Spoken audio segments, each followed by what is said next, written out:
ہر سانس کا روزانہ صدقہ۔ رسول اللہ صلی اللہ علیہ وسلم نے فرمایا انسان کی ہر ایک سانس کے عوض میں اس پر روزانہ صدقہ دینا لازم ہے جس میں سورج نکلتا ہے۔ عرض کی گئی یا رسول اللہ صلی اللہ علیہ وسلم اتنا زیادہ صدقہ دینے کے لیے ہمارے پاس کہاں گنجائش ہے؟ رسول اللہ صلی اللہ علیہ وسلم نے فرمایا کہ بلائی کے دروازے زیادہ ہیں، سبحان اللہ کہنا، الحمدللہ کہنا، اللہ اکبر کہنا، لا الہ الا اللہ پڑھنا، نیکی کا حکم دینا،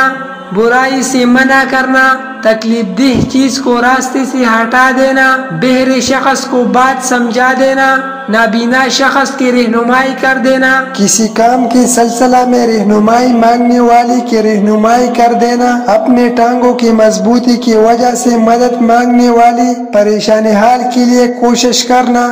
اپنے بازو کی مضبوطی کی وجہ سے کمزور شخص کے لیے وزن اٹھا دینا، یہ سب تمہاری طرف سے تمہارے نفس کے لیے صدقہ ہے۔ وظننت أنا أني بذلك حزت غنى فوجدت أني خاسر فتلك مظاهر